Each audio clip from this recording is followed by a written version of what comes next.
Shri Gurubhyo Namaha Harihi Om. Arthada, will you recite the Dhyana shlokas?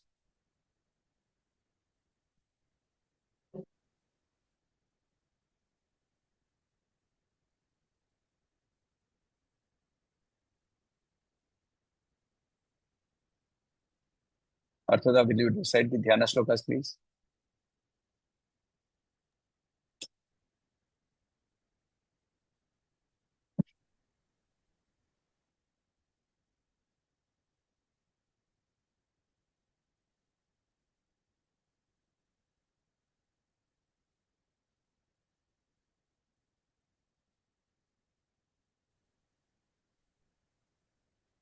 Is this better now? Could you all reconnect? Yeah, is this Could you better all now? reconnect? Yeah, now it is better. Yeah. Yeah, now your voice is audible. Okay. Arthada, can you recite the Dhyana shlokas, please? Yeah. ॐ पार्थाय प्रतिबोधितां भगवता नारायणेन स्वयं व्यासेन ग्रथितां पुराणमुनिना मध्ये महाभारतम् अद्वैतामृतवर्षिणीं भगवतीम् अष्टादशाध्यायिनीम् अम्ब तामनुसन्दधामि भगवद्गीते भवदेशिनीं नमस्तुते वैश्वविशालबुद्धे फुल्लारविन्दायत पत्रनेत्र येन तया भारततैलपूर्णप्रज्वालितज्ञानमय प्रदीपः प्रपन्नपारिजाताय तत्र वित्रैकपाणये ज्ञानमुद्राय कृष्णाय गीतामृतदुहे नमः सर्वोपनिषद्गावदुग्धा गोपालनन्दनः पार्थवस्य सुधीर्भक्ता दुग्धं गीतामृतं महत् वसुदेवसुतं देवं कंसचाणूरमर्दनं देवकी परमानन्दं कृष्णं वन्दे जगद्गुरुं भीष्मद्रोणतटजयोद्धृतजला गन्धारनीलोत्पला शल्यग्राहवती कृपेण वहनि कर्णेन वेलाकुला अश्वत्थामविकर्णघोरमकरा दुर्योधनवर्तिनी क्षत्तिर्ना खलु पाण्डवैरननदिकैवर्तककेशवः पराशर्यवच शर्यं मलं गीतार्थगन्धोत्कटं नानक्षणकेशरं हरिकथा शम्बुधनबोधितम् लोके सज्जनषट्पदैरहो पिपीयमानं मुदा भुवाद्भारतपङ्कजं कलिमलवृद्धं क्षीणश्रेयसे मूकं करोति वाचालं पङ्गुं लङ्घयति गिरिं यत्कृपातमहं वन्दे परमानन्दमाधवम् यं ब्रह्मा वरुणेन्द्ररुद्रमरुत स्तुन्नन्ति दिव्यैस्तवैः वेदैः साङ्गपदक्रमोपनिषदर्गायन्ति यं सामगाः ध्यानवस्थिततद्गतेन मनसा पश्यन्ति यं योगिनो यश्चन्तं न विदुषुरासुरगणा देवाय तस्मै नमः Om Shri Paramatmane Namaha Harihi Om. So, how many Vedas are there?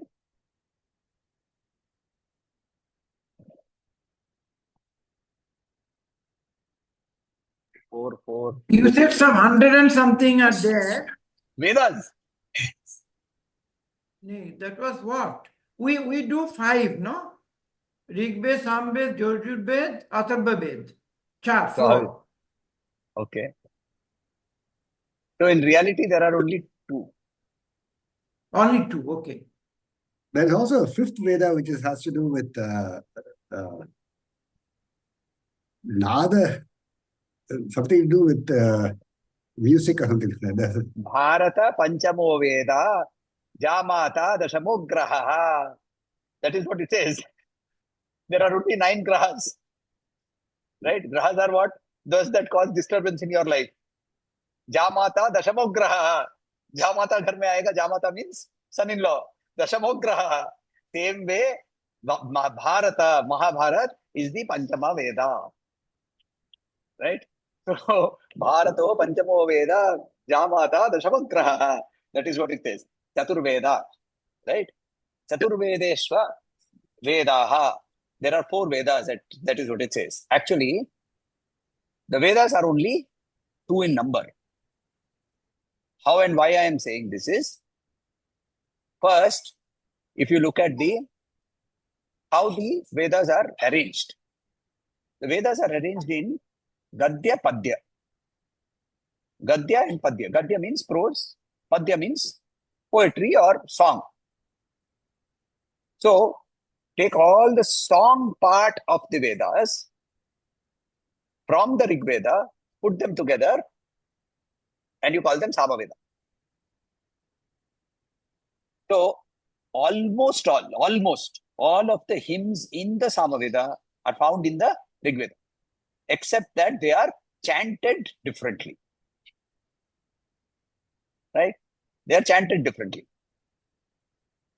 All the application prose part from the Rig Veda as well as the Yajur Veda are taken and put into another Veda. Again, 99% intercept on the set theory. This is called the Atharva Veda. The Yajur Veda, however, has a lot of application which is not found in the Rig Veda. For example, the entire Rudram and Chamakam, only the first Anuvak is found in the Rig Veda. The rest of the 10 are not found in the Rig Veda, they are found in the Taittiriya Anuvak of the Yajur Veda. Yajur Veda itself again is broken up into 2 parts. Shukla Yajur Veda and Krishna Yajur Veda. So the original, the older version is called the Krishna Yajur Veda.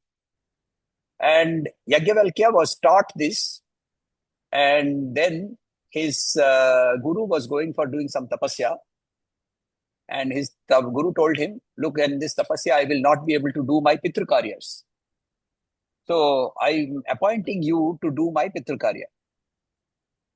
Pitru Karya means Tarpan, Shrad, all of that. So Yajnavalkya refused, and he said, no, I cannot do Pitru Karya for your Pitrus. You are my guru, you are my Pita Tulya, but you are not my Pita.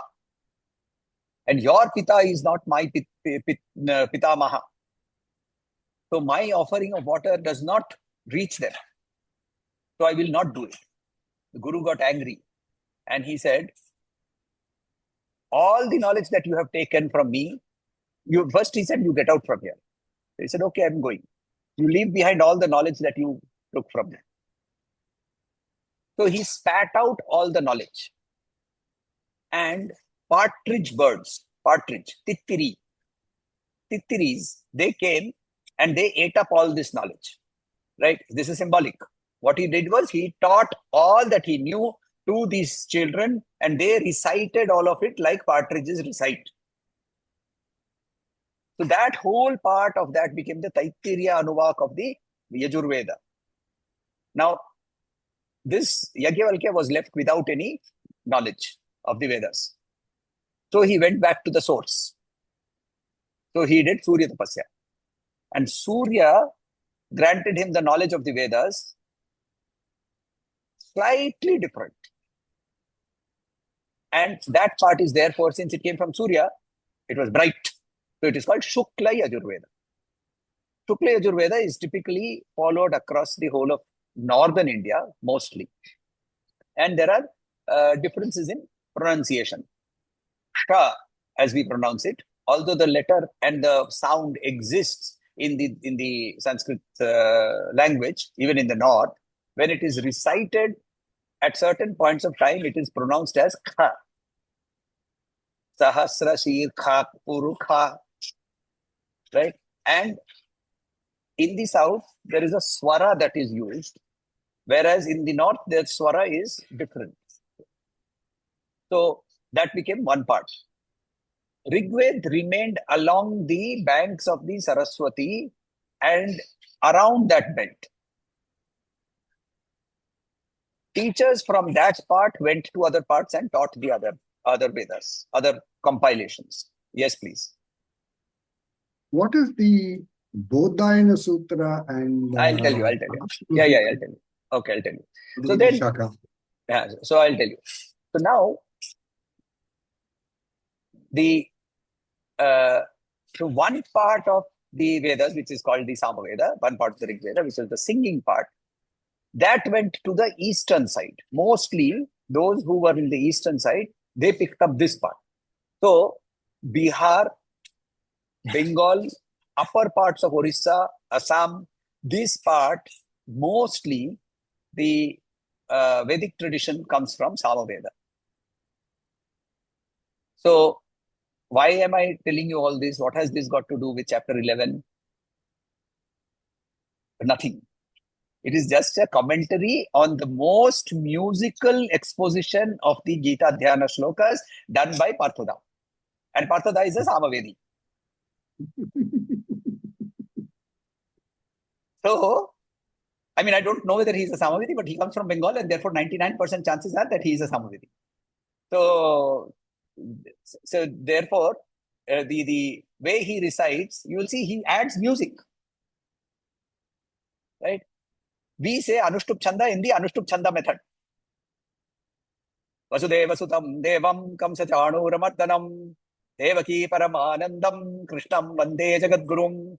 You tell this to Parthoda, he will go into it entirely. 4 different ragas can be heard. So, now while these Vedas were there, these Vedas, each of them had shakhas. In the Taittiriya Upanishad, it very clearly says, Same Sahasra Shakhe. There were 1,000 shakhas of the Samaveda.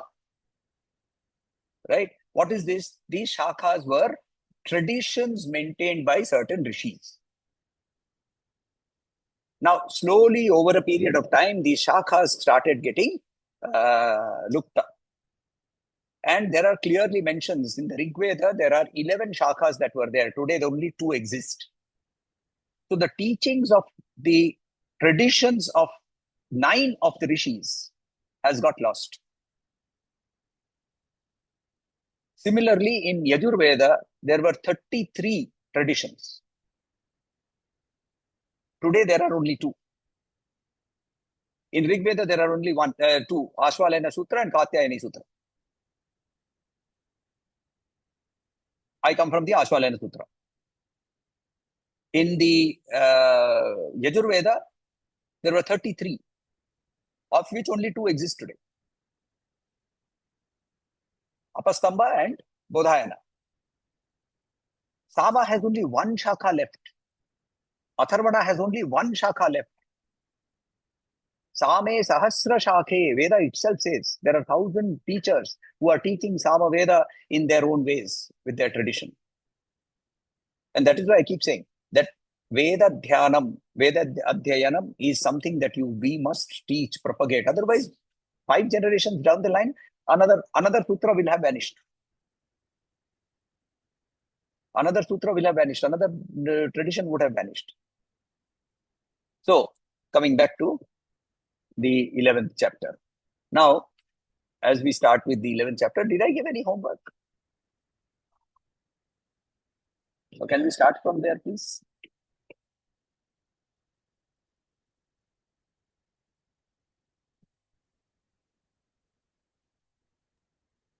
Mananam verse 20. Okay. So Mananam of verse 20. Okay.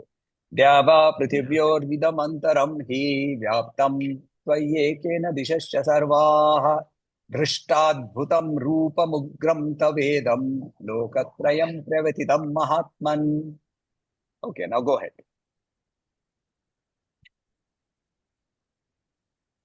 Any thoughts? I will make an attempt.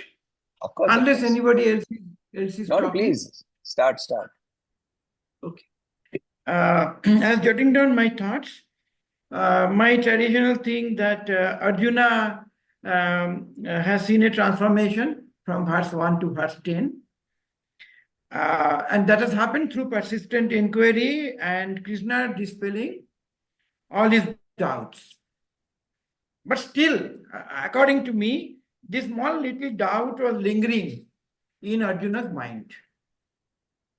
As to how the same person who has been persistently giving, or patiently giving, patiently is the right word, giving him the utmost secrets of life, revealing the beauties of Atman and the effulgence of Parabrahman, is also prodding him to annihilate his kith and kin.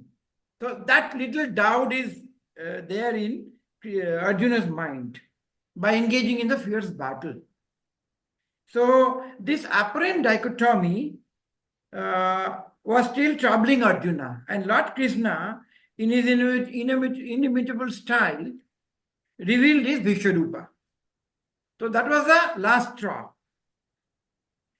Now, while doing this, Krishna in verse 20 presented to Arjuna his both forms. One pretty marvelous in his capacity as a maintainer and preserver of the three worlds, and that we all know, and the other terrible form, determined to rid the world of all evils. So, according to me, it dawned on Arjuna clearly that this cycle of preservation and dissolution was going on ceaselessly, there being no cause for lamentation in the face of dualities of life and death. That means he is going to kill these people, so nothing to worry about that. So I think this got total clarity in Arjuna's mind. Okay, very nice. Anything else to add, Abhishek? Yes, Raghuji. So I think here, Arjuna says the three worlds are trembling with fear. The three worlds have not been given the drishya. They have not seen what he is seeing. But he just projects his feelings at a time when he is seeing the Paramatman in front of him. And it is not in front of him. He sees that it is pervading the entire space between earth and heaven, in all quarters, every part, that is including himself. He's getting to realize this Paramatman is everything. And, there is the warmth of the womb. Sometimes we have to come out of the womb to be born and grow, but there is a protection of the womb. I'm relating that to his, at this point, his feeling of holding on to his older perception that, God is somewhere, I am here, and all that. There's a safety, a perceived safety in that. And he is not yet willing to let go of that, which is why he says the three worlds are trembling with fear. Okay. He has to get over that also. Like you said, the bird has to plunge into the lake of Amrita. So he has to get over that fear. He's not there yet, but he's starting to see. He's starting to see the goosebumps moments, so to speak. Okay. Yes, Abhishek, you want to add something? Veena ji? So, very nice. Both of you have quite well summarized the entire point here.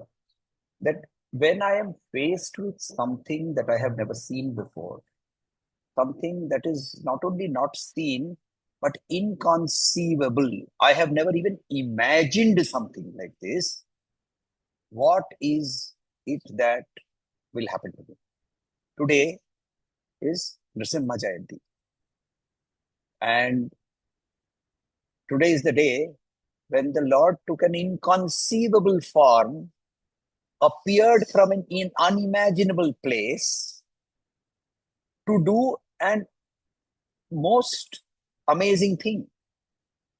People around had no clue that such a thing can even exist. What happened there? So in a popular story, it says that even Lakshmi, when she was told, when the Lord was sitting, the hands were dripping with blood, entrails, right? They were all dripping. He had blood flowing down his mane, soaked in blood. You can Google for pictures of lions eating in the savannas, and you will actually get those pictures where the face of that lion is completely covered in blood. They will later lick it off when they clean themselves, like most cats they do. They will clean themselves. But at that point of time, he has blood dripping, right? His eyes are bloodshot with anger. And on his lap, there is a semi-dead person. His entrails have been opened. He's not dead yet. His entrails have been opened and he's breathing in pain and he's held back with one hand. And the Lord is pulling out those entrails and garlanding himself with those. And he's roaring. And in that powerful moment, his roars are shaking the foundations of this entire underpinning of this entire universe. And Shiva, who's standing there, tells Lakshmi, go and stop him. Otherwise, he will take over my job. And Lakshmi says, why should I go? This is not my husband. My husband is very beautiful. He lies down, wearing yellow clothes, nice light blue in color, pleasant bodied, pleasant aromaed. He has pleasant aroma emanating from his body. Pleasant of speech. All these names come in the Vishnu Sahasranam. If you read these Vishnu Sahasranam, you will find all these names there. Descriptions of the Lord. Pleasant aroma, pleasant body, light blue in color, garlanded with not entrails, but with the Vaijayanti Mala. Garlanded with a long necklace that touches up to his feet. And such, that is my Lord. I can't go in front of him. So even Lakshmi is not is terrified. Who is not? Prahlad. Because for Prahlad, everything is Vishnu. If the pillar can be Vishnu, inconceivable, then an inconceivable form can also be Vishnu. So, pravyathitam, trembling, is not something that Prahlad is facing. Arjuna is facing that. Because that duality still exists. That identification with the body, mind, intellect still exists. And also remember, it is very difficult to give up. That body, mind, intellect identification is very difficult to give up. I remember one instance where we were in a puja at home and I was chanting, and suddenly, quite a few years back, and suddenly my mother got up from the room and just walked out. And I asked her later what happened. She said, I was going so deep into the chant that I was forgetting that I'm existing. So I got scared and I walked out. Nothing to do with my chanting. It was her mind. And she went deep. And the moment she went deep, she started losing the identification, even if it is momentary. But that was also so scary for her that she just got up. She tried to pull herself back and she got up and went away. Thakur used to pull himself back for a completely different reason. Thakur had to pull himself back because he had to teach. So he would get into samadhi, and then in the bhava mukha, right? In the bhava mukha is the stage between the two worlds, where you are aware of one and the aware of the second. You're almost like a bridge in that middle. He would necessarily want to come down to be able to talk and speak, because in samadhi you cannot speak. There is in samadhi, who do you speak to? There is only one. Who are you going to speak to? There is no speaker, there is no speaking, there is no spoken, right? The triad of experience, experiencer, experience is not there. It is only when we come down, we talk of duality, actually it is a triad. Right? In chapter 18, again, we will come to know about this triads. And he will very clearly say in chapter 18, verse number 18, he will say, the knowledge, the knowable, and the knower. He talks about the three. Same, experience, experiencer, experience. right? So the whole triad, to bring it into existence, Thakur would say, bring me my hookah. In Bengali, it is called gorgora. It makes that sound. It's an onomatopoeic word. वो हुक्का जो हाथ में पकड़ते हैं वो वाला हुक्का, जो it used to be made of a coconut shell, हाथ में पकड़ के, and it will, when you suck through it, it makes that sound, the bubbling sound. So that is why it is called a gorgora. Gorgora tan re, right? We would ask for the gorgora, and that was because he needed to anchor himself. Either ulta hai, the anchor is going, and you are being cast adrift, not knowing that being cast adrift is actually attaining immortality. And therefore, etas viduramritaste bhavanti, I told you this earlier also. He who knows this becomes immortal. I don't know this. So, that is where we were in chapter verse number 20. Then let us look at verse number 21. Yes, please. In the beginning of Illusions, he talks about the river and this person who drifts down the river, having released his hold, and then there are all those other creatures holding on to the roots at the base of the waters, and then looking up at him and saying, amazing and all that. He says, you also can release. You come. So they don't want to release. They want to hold on. Yes. So I alone, so which is pure Advaita, isn't it? We have seen this in the camel experience, or the camel or donkey or whatever you want to give that story, where the camel does not release himself.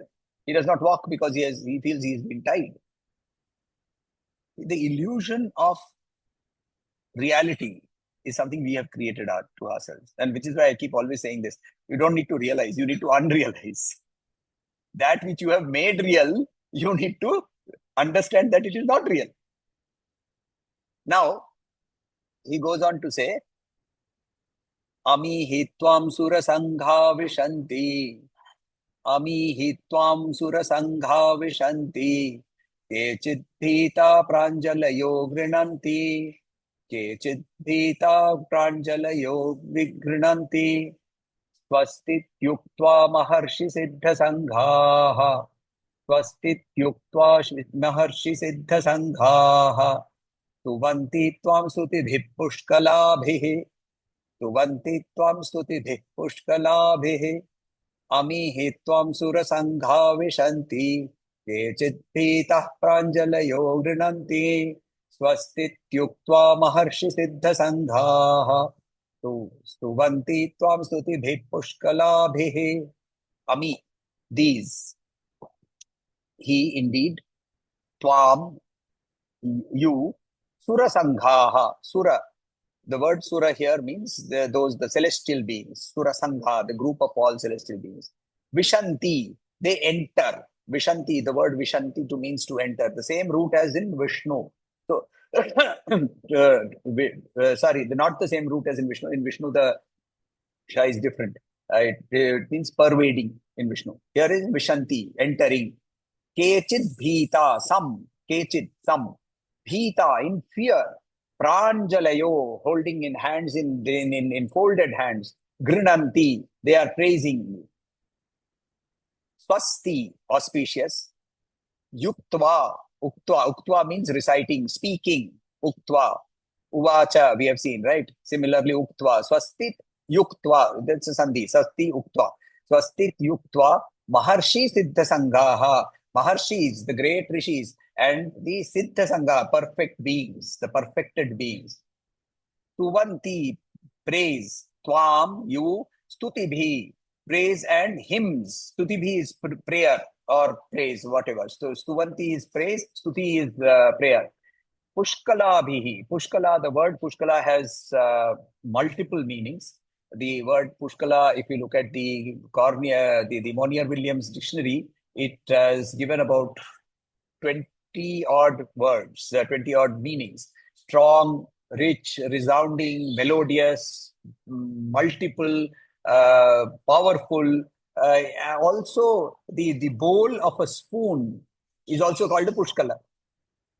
The bowl of the spoon, in which the material is stored, it is also called the pushkala.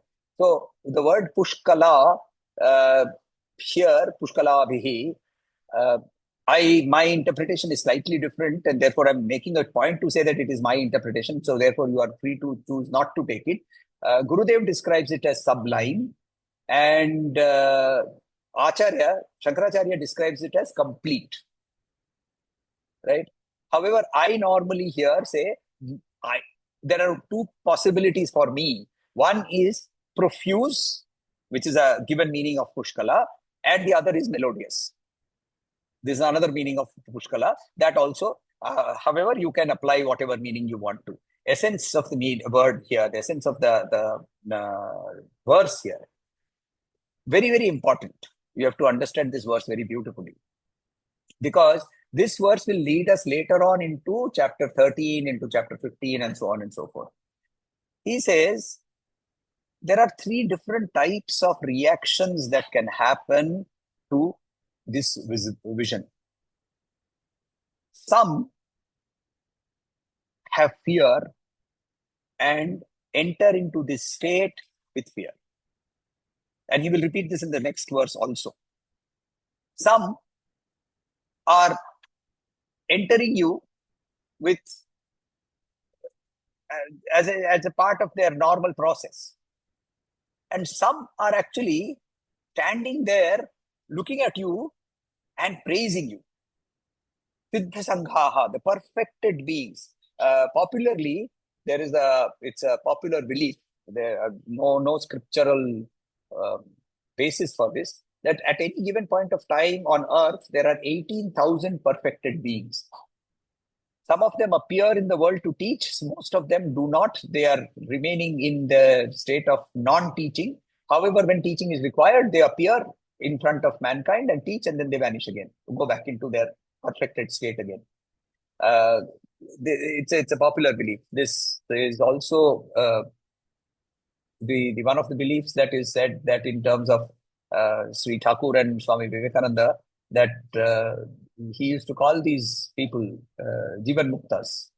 So Nitya Muktas. They are beyond the Jivan Mukta. They are perfected beings and perfected forever. And at one point of time, Thakur gave a very interesting story. He said that there were these sages sitting and meditating in the firmament, and they were in deep meditation. And a small baby boy crawled onto the lap of one of these. And the sadhu who was doing this, Rishi who was doing this deep meditation, his meditation broke, and he looked at this small boy and he felt love, deep love for this child. And this child then looked up to this sadhu and said, I am going, you follow. Later on, nobody understood that story later, but later on, another disciple asked that we were told this story, who are these people?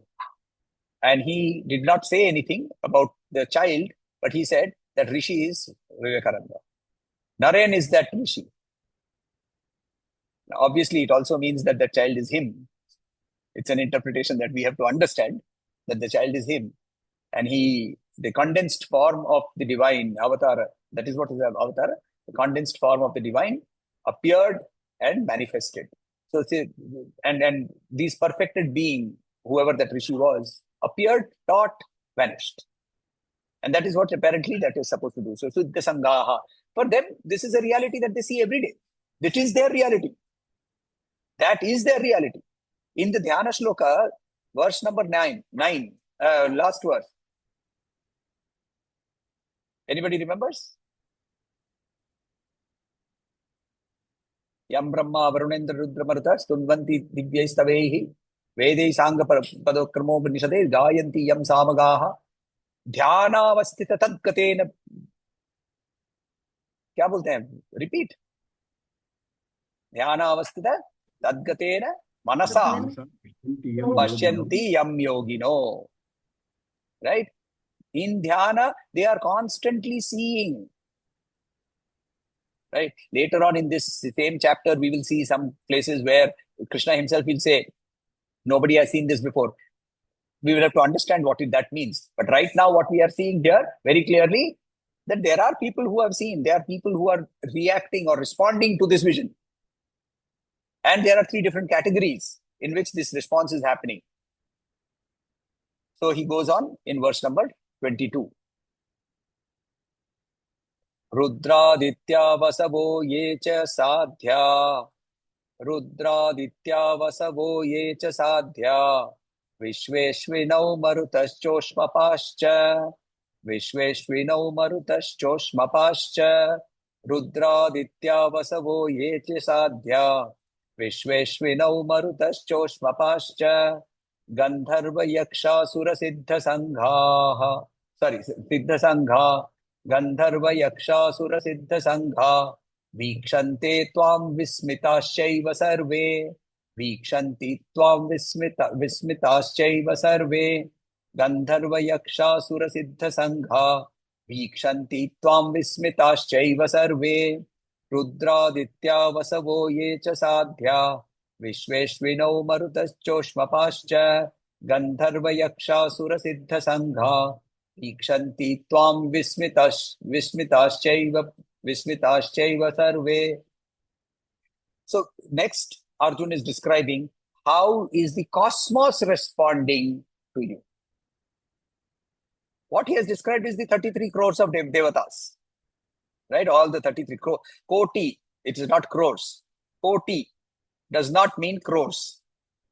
Koti, one of the meanings of koti is crore. But when we say 33 crores, it makes no sense.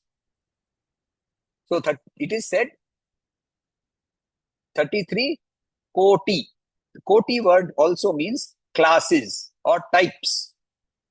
Right? You would have heard in normal parlance in Hindi or in some mythological serial, वो उच्च कोटि ब्राह्मण घर से मैं पैदा हुआ था. Right? Ucha koti. I mean, the literal meaning, if you want to crores, then high crore. He was born in a high crore house. Right? So the word koti means type. So 33 types of devatas. The Marutas are one type, Ashwinas are one type, Rudras are one type, Adityas are one type. Like that, there are 33 categories. Here, he has given all those categories and he has added a few more. That things that are cosmologically available. What are the Rudras? The Rudras are the deities who are in charge of the destruction, which means they clear the path for the next construction. Without destruction, no new construction can happen. All those of us who live in Bombay, we know very well. Redevelopment, right? First, you have to break the building. Only then new building can come. You cannot build on top of this. It will fall down. So, Rudras are the people who are in charge of the preparation for the next round. Then he says Adityas. Adityas, there are 12 of them. The 12 Adityas are symbolic of the 12 months. They are the 12, and therefore when we do Surya Namaskar, we do with each of the 12 names of Surya. Om Suryaya Namaha, Om Bhaskaraya Namaha, Om Mitraya Namaha, and so on and so forth. All these are the names of the 12 Adityas. They are called Adityas because they were born out of Aditi. Aditi means what? She who has no duality. She is non-dual. Right? Diti is duality. Diti is duality. Rishi Kashyap has both as wives. Duality as well as non-duality. From non-duality, what originates is illuminating. From duality, what originates is darkening, pulling down, holding, grasping. Asuri. Right? So here we have the Adityas. Then Vasava. Vasava is Indra. Sadhya. Sadhya is a very particular type of middle order deities. Middle order deities who are the intermediaries of carrying, or I would say, they are the DTDC of this universe. Right? So their job is to do the couriering business. So when you have some karma phala which you don't like, it is because they accelerated that karma. You did not. They are not causing it. They only accelerate the movement, and you get it back faster. Or So both the good side, bad side, whatever, they are the ones who are transporting all the karma. They're juggling things around, creating balance. So they are supposed to be the sons of, or the children of, not sons, some of them are females. They are the children of Dharma and Sadhya. Sadhya is one of the daughters of Daksha Prajapati. And Daksha Prajapati married, he had a whole bunch of daughters. 26 of them he married to the moon. Right, 27, sorry. 27 of them he married to the moon. There we call them the nakshatras. Kritika, Rohini, Mrigashirsa, etc., etc. Falguni. These are the nakshatras, and these were 27 of them. Similarly, he had some daughters which he married to Dharma. He had a lot of girls, women who he married off to Kashyapa Muni. Kashyapa Muni, Kashyapa means tortoise. Like a tortoise, he used to lay a lot of eggs. And therefore populated this entire world with everything other than the humans. Everything else got populated by Kashyapa Muni. Sarama was one of his wives. From Sarama came all the dogs. Surabhi was one of his wives. From Surabhi came all the cows. Right? Similarly, he populated this entire world. Dharma had a wife called Sadhya. From Sadhya come the Sadhyas. The Sadhyas include things like the qualities like determination. They include qualities like the virtues like honesty. So these are principles. Sadhyas are the principles, the personification of principles that create balance in this universe. Puranas give very odd numbers. Some give 10 as sadhyas, some give 19 as sadhyas. So it doesn't matter. Again, they have not been named. Sorry, there's no naming list. At least I have not found a naming list of the sadhyas. Then he says Vishwe. Vishwe is the indicator of Vishwadevas. Vishwadevas are again, they are a prominent group of deities who indicate all the positive qualities which are required on the softer side. See, if you remember Viveka Chudamani, verse number 2, what I had said, first qualification is Manushya Janma. Correct? First qualification was Manushya Janma. Then the second quality was male qualities. Correct? Pumsatvam. Third was Vipratvam. Now, literal meaning, only a male can achieve moksha. No. Male qualities. Vipratvam. Vipra means Brahmin. What is a Brahmin? Those who know Brahman are called Brahmin. Yaksha Prashna in Mahabharata. Yamadharmaraj in the form of Yaksha asks Yudhishthir, what makes a Brahmin? Wisdom, birth, or character? And he very unequivocally states, character makes a Brahmin. Right? We just now started today by saying that Bharata Panchamo Vedaha. Bharata Panchamo Veda. So in the fifth Veda itself, in the Yaksha Prashna, one of the beautiful Prashnas, beautiful dialogues. It is one of the Ratnas that are found in the Mahabharata. Right? Vishnu Sahasranam is a Ratna. There is a discussion between Sanat Kumar and Dhrtarashtra. It is called Sanat Sujatiya. Another beautiful discussion. There is a discussion between Vidur and Dhritarashtra. It is called Viduraniti. Right? These are all beautiful gems that are found in the Mahabharata. In Yaksha Prashna, it is very clear. So Vipratvam can't be, oh, you are born as a male, then as born in a family of Brahmins and so on and so forth. The softer qualities, empathy, generosity, right? We have, courage, and all these positive qualities that are softer, empathetic, social, leading towards a larger cosmic vision. These are what is called Vishvedeva. In ritual form, however, Vishvedeva is an indicator of a collective of all the devas who you are not worshipping. So you put them all together as a collective and say, if I have made a mistake in missing out any of you, here is Vishwadeva. Let all of you get satisfied through Vishwadeva. Right? That is the ritual. But you have to understand that it's not the ritual is not the end. The ritual is only the means of starting the journey. So that is the Vishwadeva, he says. So Vishwadeva, Vishweshwino, Ashwino. Ashwino means the two Ashwin Kumars.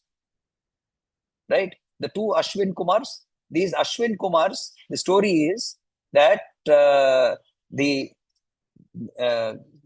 Surya had a wife called Suvarchala, also called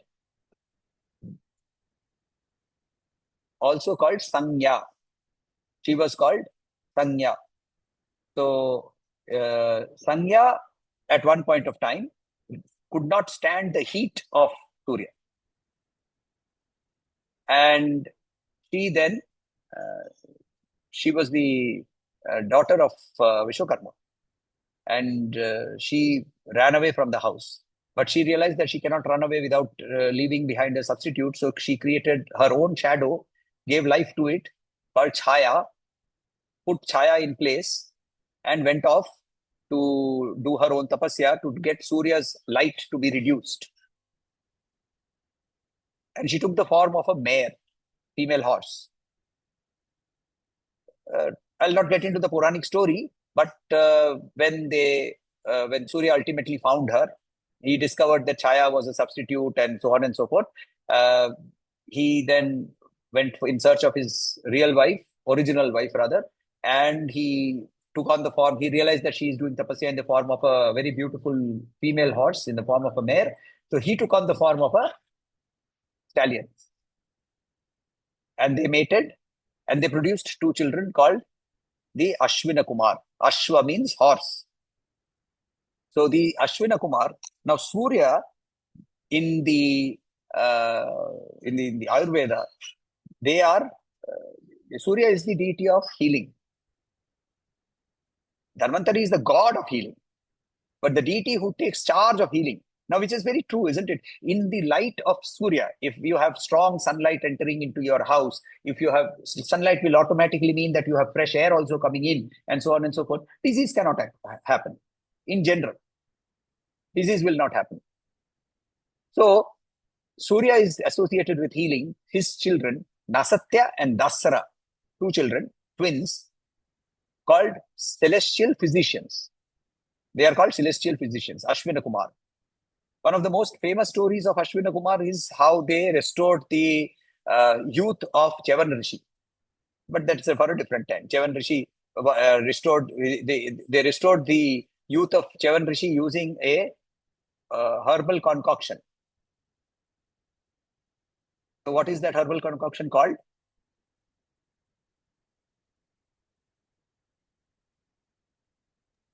Is Chavanprash? Yes, it is called Chavanprash. So Chavanprash comes from there. And the very interesting, the recipe for Chavanprash was rediscovered by a very famous Siddha of Bengal called Loknath Brahmachari. And what is that name of the Ayurvedic firm in Bengal? Very famous, old firm. Bengal Chemicals? No. Not Bengal Chemical.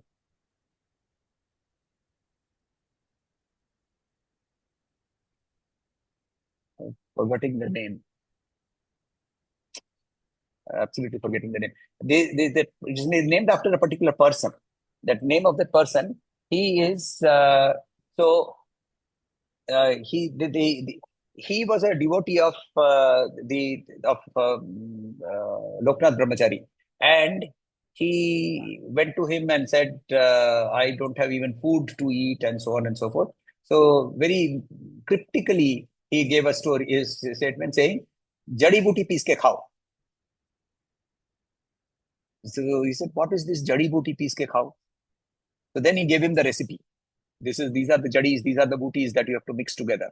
And that is how Chavanprash came back to us, became available to us in this now. I mean, it was rediscovered. So Ashwina Kumara. Then he says, Ashwina Kumar, then he says, Maruta Choshma Pascha. Maruta Choshma Pascha. Maruta, there are 49 Marutas. 49 Marutas. I have told the story of the Marutas earlier also. Maruta, don't cry. Right? Indra entered the womb of the Daitya queen to kill the child that was going inside the womb. Viprachitti was the name of the Asura Raj. He was busy doing tapasya, and Indra tried to kill the child in the womb. And he cut it into 7 pieces. The 7 pieces did not die. He cut each 7 piece into another 7 pieces. Those 49 pieces did not die. So then he prayed to them and said, please be my friends. And they agreed to become his friends. They came out as 49 Marutas. These are the deities of wind who accompany Indra when Indra is going in the battle. So when you hear the rumbling sound, it is said to be the chariot of Indra, which is being pushed by the 49 Marutas. And then he says, Ushma Pascha. Ushma Pascha. Ushma means hot. Those who eat hot things. This is an indication to the Pitrus. When we serve food to the Pitrus, it is supposed to be piping hot. So hot, one of the indications of whether you have served the right thing is that the banana leaf on which this food is served, the leaf should get cooked. The leaf should have a mark that yes, this food was hot enough. And they are supposed to eat the steam. They are supposed to inhale the steam. They don't eat the food. They get satisfied with the steam. So Ushma Pascha, all the Pitrus. Then he says Gandharva Yaksha Sura Siddha Sanghaha. Gandharva Yaksha Sura Siddha Sanghaha. Right? All the Gandharvas, all the Suras, all the Yakshas, and the Siddha Sangha. What are they doing? They are looking at you. Vikshanti. Vikshanam means to look at. Vikshanti, Tvam, you. How are they looking? Vismitaschaiva sarve. They are looking at you with vismaya, with awe, with wonder. That is how they are looking at you. So the entire cosmos, yes, Raghuji, I'll come back to you. The entire cosmos, it is actually looking at him in awe. What does this actually mean? Arjuna is able to see the fact that,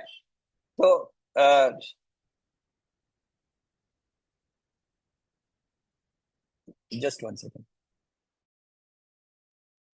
So the Arjuna is actually able to see how the cosmos is interacting, or rather, he is interacting with the cosmos, making the entire cosmos alive and vibrant.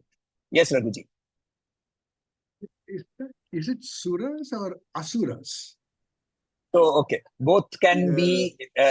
So here, yes, I agree. So the sandhi can be asuras as well as suras. I normally don't take it as asuras, but then one of the meanings is asuras, because if you look at it, the suras have already been mentioned earlier. Rudra, Aditya, Vasava, Sadhya, Vishwadeva, Vashishvina, Maruta, etc. So possibly this could be asuras also. It doesn't matter. But yes, you are right. Asuras. So perfectly all right. So these are the entire cosmos interacting with the being that he's seeing in front of him. So now we go to verse number 23. Homework. Very, very beautiful words. Very identical with the Purusha Suktam. Rupam mahate bahuvaktra netram. Rupam mahate bahuvaktra netram. Mahabaho bahubahu rupadam. Bahabaho bahubahu rupadam. Rupam mahate bahuvaktra netram. Mahabaho bahubahu rupadam. Bahudaram bahudamshtakaralam. बहुदरं बहुदंष्ट्रकरालं दृष्ट्वा लोका प्रव्यथितास्तथाहम् दृष्ट्वा लोका प्रव्यथितस्तथाहम् बहुदरं बहुदंष्ट्राकरालं दृष्ट्वा लोका प्रव्यथितस्तथाहम् रूपं महते बहुवक्त्र नेत्रं महाबाहो बहुबाहुरूपादं बहुदरं बहुदंष्ट्रकरालं दृष्ट्वा लोका प्रव्यथितस्तथाहम् रूपम form mahat magnificent te bahuvaktra many mouths mahabaho mighty armed bahu many bahu arms bahu uru padam, right? Uru means legs, thighs. Padam means feet. Now see, if you have 2 feet, you are supposed to have 2 thighs. But he is specifically mentioning many thighs and many feet. Think about this. This is the homework. Bahudaram. Bahu udaram. Udar means stomach. Bahu dhamshtra-karalam. Today is Narasimha Jayanti. Dhamshtra-karalam. Right? One of the descriptions of Lord Narasimha. Tusks.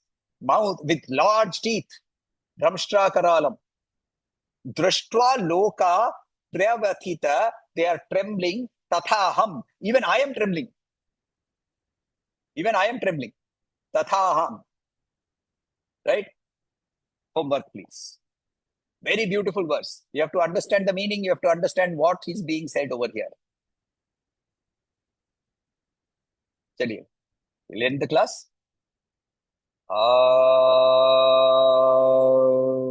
Shanti, Shanti, Shanti. Harihi Om. Shri Gurubhyo Namaha. Harihi Om.